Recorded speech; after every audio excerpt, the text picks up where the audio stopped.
The Community Law Centre was very important for me, Albie, because I was one of thousands and thousands of exiles, and ANC, PAC had been unbanned, Mandela had been released, the exiles were beginning to come back, and it was Dalla Omar who invited me to come to the University of the Western Cape to join the Community Law Centre. So I was one of the very first exiles to come back, and it was a marvellous, marvellous occasion, a very joyous occasion. So it was my reconnection with South Africa in that sense was through Dalla Farida Omar and through the Community Law Centre.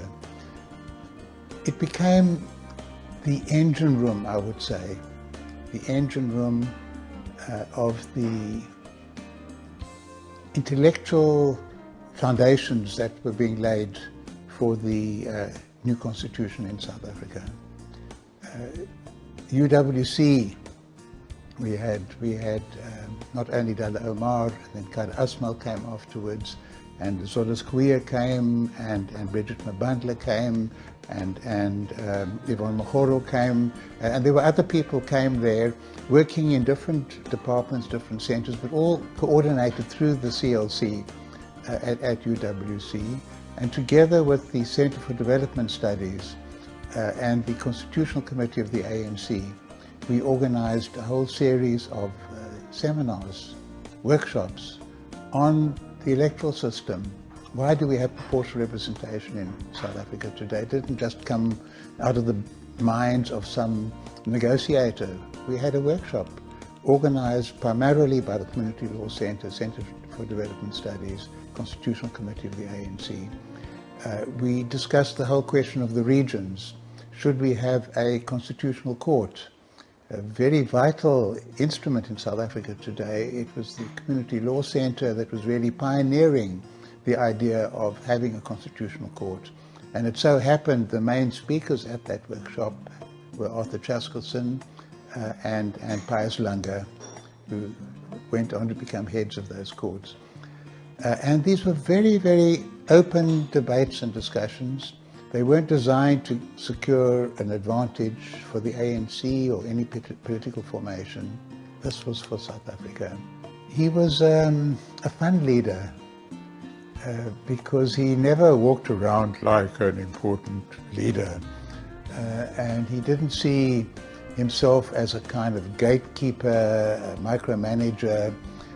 His job was to maintain a vision, a direction, to recruit people, to encourage discussion, and he was hardworking himself, he was thoughtful, but it was, I think, very, very helpful that he had a very genial nature, a warm personality. He loved ideas, maybe partly because he wasn't born into the ANC.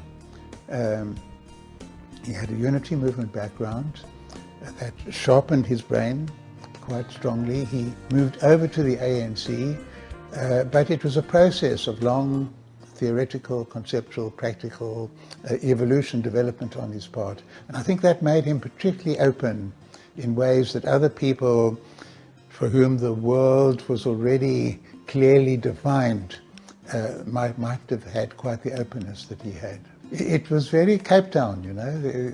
Dalla was an intellectual, a thoughtful person.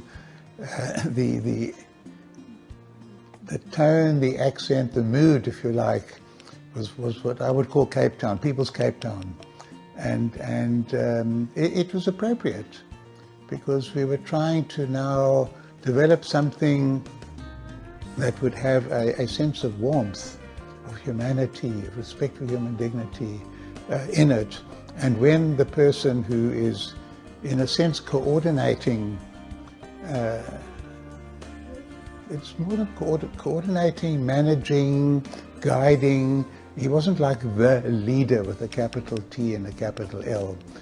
He was at the center of what was happening, at the center of the center, and that radiant, warm personality created an atmosphere, and it wasn't just with the professors and the lawyers, it was with his staff, it was with the students, and it was a very positive climate in which to function.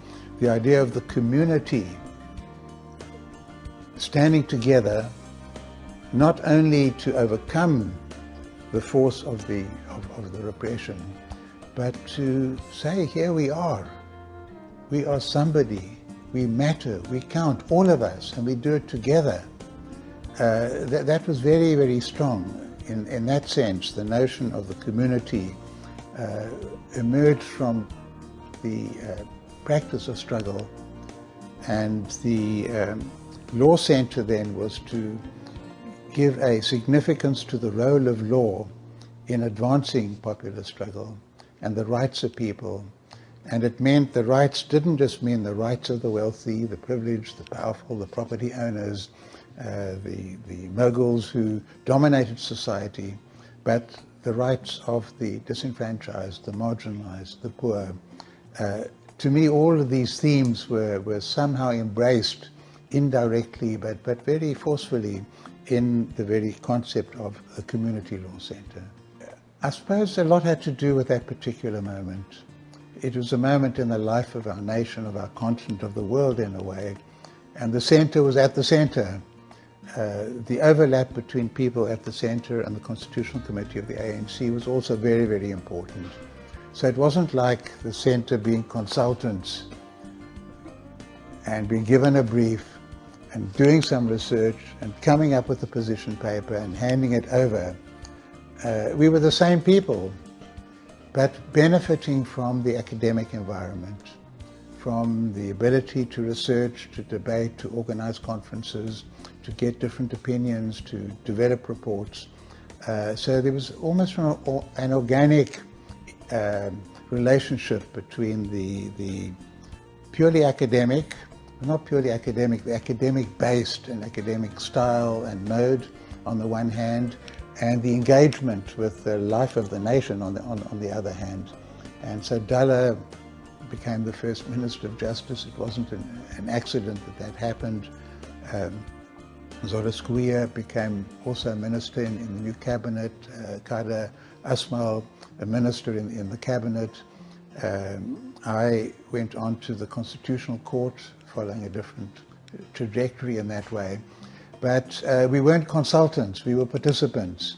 But participants using that edge, if you like, that sharpness, benefiting from the space that you can get from an academic setting. And for me, it's a very remarkable example of engaged scholarship, where ideas matter, and you follow them where they lead, but they matter because they're feeding into the life of the nation in a very direct way. And so that overlap between our academic work and our political work, I think, became vital.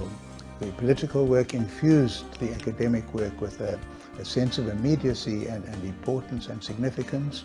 And at the same time, the academic work gave structure and coherence and would draw in international experience that helped the political work very directly.